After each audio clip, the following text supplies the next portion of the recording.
nations more united in recent years than we are now. Putin's failure in Ukraine is vital for the peace and prosperity of all of us, and his barbaric invasion has galvanized the international community into collective action. We will work with like-minded allies to ramp up lethal aid to Ukraine at scale, providing kit to President Zelensky in the quantity and with the quality that he needs to defend his country from its bullying neighbour. Today, I've announced that we in the UK will send an additional 6,000 missiles and provide £25 million in unrestricted funding for Ukraine's armed forces, more than doubling the lethal aid we've provided to date. We're bolstering our support for the NATO countries on the front line, sending a new deployment of UK troops to Bulgaria on top of doubling our troops both in Poland and in Estonia. This is just the beginning.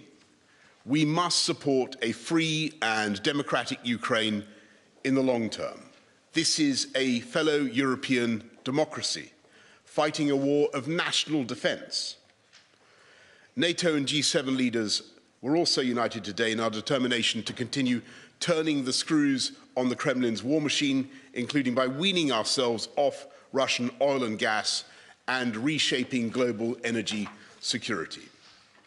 The UK has already hit over 1,000 Russian individuals and entities in our toughest ever sanctions, and the Foreign Secretary has announced 65 new sanctions against Russian banks, weapons manufacturers and oligarchs just this morning.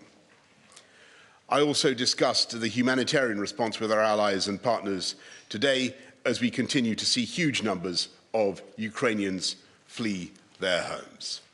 And the message that President Putin can take from today's extraordinary meeting of NATO and the G7 is this: Ukraine is not alone. We stand with the people of Kiev, of Mariupol, of Lviv and Donetsk. And as President Zelensky has said himself, the people of Ukraine will prevail, and Putin must fail, and he will fail. Thank you all very much, and I'm going to take a few questions from as many of you as I can, though we have to rush for a plane. Let's go to Nick Beake of the BBC. Nick. Prime Minister, thanks very much. You say that you're sending to Ukraine. Thank you, Prime Minister. You say that you're sending the quality and quantity of weapons that Ukraine deserves and needs, but it was clear from what President Zelensky was saying to you and other world leaders that he would like more. So first of all, are you comfortable with the level of weapons you're sending collectively?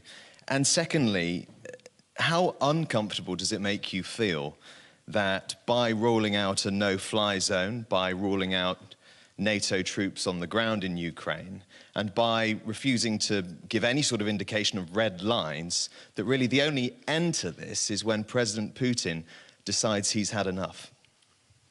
Well, thanks very much, Nick. And you're right to put your finger on the agony that everybody feels in this group, all Western countries, the whole of NATO, the G7, about our inability to do more to help given the constraints we face. And I think it's fair to say that there isn't a Western democracy that's currently contemplating putting boots on the ground in Ukraine. And we've got to be clear about that. Nor is there a country that is willing to enforce a no-fly zone in the way that we would so like to, but unfortunately it does mean air-to-ground attacks on Russian air defences, and it does mean taking down Russian fast jets and asking the RAF to do that. That's not something that any country here is contemplating. What we are doing is steadily ratcheting up the movement of lethal but defensive weaponry to Ukraine, and that is growing in volume the whole time. And what the Americans are doing and what they have done is really quite extraordinary already, and the UK is proud of what we've contributed. I'll go to Sam Coates of Sky. Thank you, Prime Minister. Sam Coates of Sky News. President Zelensky, interestingly, didn't repeat his call for a no-fly zone when he addressed NATO leaders. Instead, he was very, very specific. He wants tanks and jets. Are NATO members, is the United Kingdom going to give him tanks and jets? And if not, why not? Thanks, Sam. He did indeed call for tanks, and there's a particular reason for that. What President Zelensky wants is to try to relieve Mariupol and to help the thousands of Ukrainian fighters in the city. To that end, he does need armour as he sees it. We're looking at what we can do to help, but I've got to tell you, logistically at the moment, it looks very difficult, but both with armour and with jets. We're very conscious of what he's asking for. At the moment, we're looking at the equipment that we think is more immediately valuable is missiles that will enable the Ukrainians to protect themselves against bombardment from the air, but also to deal with the Grad rocket launchers, the Russian heavy artillery. That is doing such death and dealing such death and destruction in the cities. And there, I think, if we can really help them, that would be extremely valuable, because they need protection from that absolutely merciless onslaught from artillery and from the rocket launchers. James Mates, ITV. Prime Minister, you've also spoken about weaning Europe off Russian oil and gas. There'll be a discussion tonight that you won't be part of at the European Council. Is Europe doing enough? Are the Germans doing enough? What will Britain do to help other countries who rely more on Russian oil and gas to wean themselves off it? Thanks, James. Look, and I just want to say that this is easier for some countries than it is for others, and everybody can see that. And clearly, the dependency in Germany and in Italy is very strong, and there are many other European countries that depend on Russian gas. But what they're all doing is moving to extricate themselves from that position and to avoid being blackmailed by Vladimir Putin. And I think that what Olaf Scholz has done, the steps that they're taking, I think it's heroic. And I applaud what Germany is doing. They've set themselves deadlines to move away from oil and gas. I don't think it'll be easy. And the Italians are doing the same. I don't think it'll be easy for them.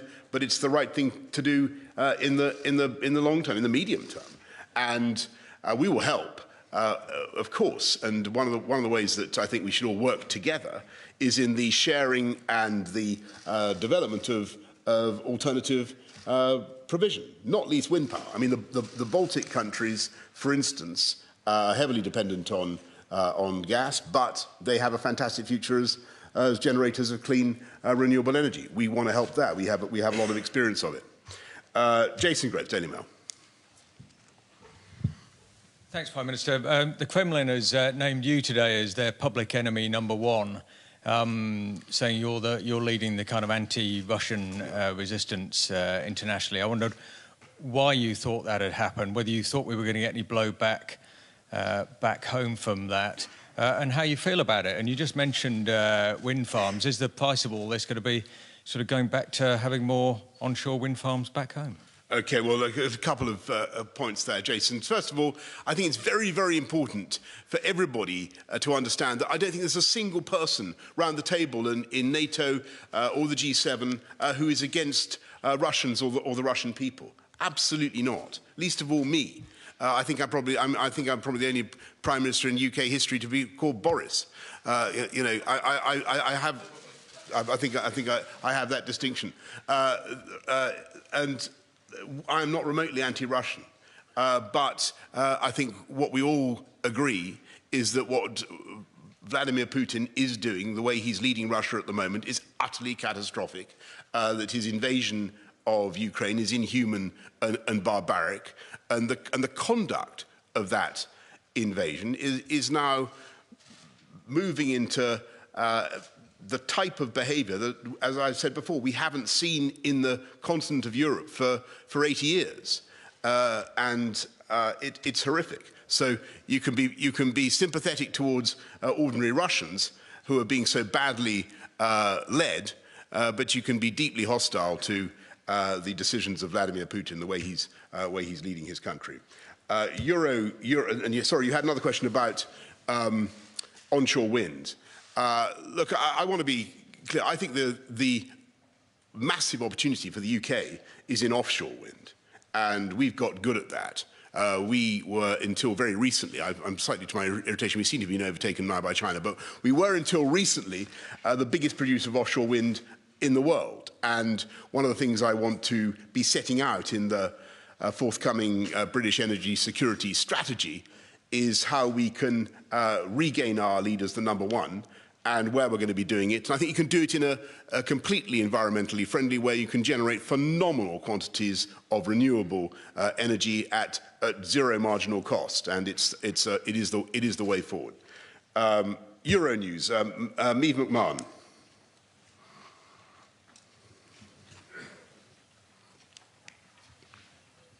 No, no Euronews. Forgive me. I'm going to go to Natasha Clark from The Sun. Natasha. Jens Stoltenberg said earlier today that there will be severe consequences if Russia does go ahead and use chemical weapons in Ukraine. What does that mean? Does it mean boots on the ground, or is that something that we're completely ruling out already? And you said earlier that you'd like to see Ukraine handed the hosting of the next World Cup. Would you like to see them automatically qualify for this year's World Cup? Right, okay, Natasha. So first of all, on chemical, biological, tactical nuclear weapons, all of these are viewed with utter horror by people around the table today. I just heard from my friend Fumio Kishida, who represents the only country in the G7 actually to have experienced nuclear weapons on his, or has seen his country attacked by nuclear weapons. There is a visceral horror of the use of these weapons of mass destruction. I think that if Putin were to engage in anything like that, the consequences would be very, very severe. You have to have a bit of ambiguity about your response, but I think it would be catastrophic for him if he were to do that. And I think that he understands that. But you know, when you look at what he's saying, I think Joe Biden is right to warn, because you know, when the Russians start doing this stuff about oh well, there are factories in Ukraine producing American biological weaponry, you know that is a prelude to a false flag operation, and they could well do something. But I think it would be a profound and a disastrous mistake for Putin were he to do that. On Ukraine qualifying for the European, is it the European? I'm not. Look, football is not my best subject. As you, the World Cup. You mean, should they be given a bye and qualify automatically? Sounds like a good idea to me, but I'm out of area here. I've got to admit that's not my strong subject. I don't see why not. Is my view. James, I'm not going to say that. I'm not going to comment on that, James. I'm not going to comment on that. Let's go to. Look, let me put it this way: given what Ukraine has been going through, given the privations that Ukrainian footballers have had to endure, I'm sure that every possible sympathy and allowances should be made for them. Let me put it that way. How about that? Let's go to Natalia Drozdiak from Bloomberg. Yeah, I'm right here. Thank you so much. Yes. I just had two quick questions. On the nuclear threat, how concrete is that? Can you give us a sense of those discussions? And secondly, you mentioned this morning that allies are examining ways to stop Putin from using Russia's gold reserves. Could you tell us whether those discussions have moved on today? Thank you. Yeah, thanks, Natalia. So I think it's very important to stress that I think that the discussion of the use of nuclear weapons is a distraction, and it's intended to be a distraction from what is really going on. And that is a savage attack with conventional means on innocent people in urban centers in Ukraine. Absolutely barbaric use of artillery and mortars and rockets as I've described, thermobaric bombs included, it now seems. That is what is going on. And what we're talking about is the right of the Ukrainian people to be equipped with the weapons to defend themselves. And all discussion of nuclear weapons is intended to frame this as a confrontation between Russia as a nuclear power and other nuclear powers. That's not what's going on. What's going on is a confrontation between Russia and entirely innocent people in Ukraine. That's what it's between. And what we're trying to do is help those people. And I think that is morally the right thing to do. On gold reserves, there is evidence that the Russians may be trying to get round. I mean, the Russians are obviously going to try to get round the sanctions on their gold, and we're taking steps to try to make sure that there's no leakage, no sale of bullion into markets around the world. Now, and that's what we're working on. Last question to Steve Swinford of the Times. Prime Minister, just to come back to Natasha's question, we heard from from a Western official today that if Russia did use chemical weapons in Ukraine, it would be highly unlikely that there would be a military intervention from NATO. Can I just clarify, are you in that position, or would you rule that out, or do you think it's possible that we could have a military intervention? Is it something you're prepared to consider? I just want to repeat the answer I gave to Natasha, which is I think that any such action would be not only morally repugnant, indefensible, but disastrous for Putin as well. And I think, well, I'm afraid I'm going to have to leave it there and rush for the plane. I'm under strict instructions. Thank you all very much. Thank you. Thank you.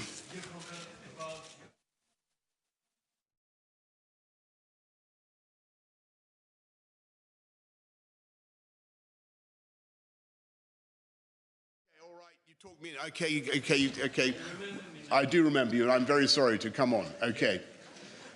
He remembers me from when I was a journalist. Okay, fair enough. Prime Minister. Yes. So now you have. I'm going to regret this, by the way. That's what you had talked with Mr. Erdogan, and you both the most friends of Ukraine, and Ukrainians hope on you, on Great Britain, and Turkey. And you told that you can provide more armament for Ukraine. But you didn't say about air defense weapons. Yes. It's the main what is necessary for Ukraine.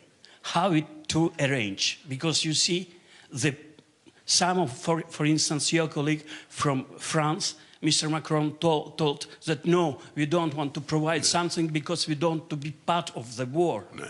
Well, thank you very much. So, as you know, I think one of the most significant contributions that Turkey is currently making are the TB2s, which I think are very valuable. What the UK is providing, as I'm sure you've also seen, our air defences, and we're helping the Ukrainians to understand how to use them. I think that's entirely reasonable, but I don't think I should really go beyond what I said. The general tenor of the meeting, what everybody wants to do, is make sure that as Putin ramps it up, as Putin escalates his aggression, that we do ever more to defend and protect the Ukrainians, and that's what we're going to do. Thank you all very much. Thank you. Thank you.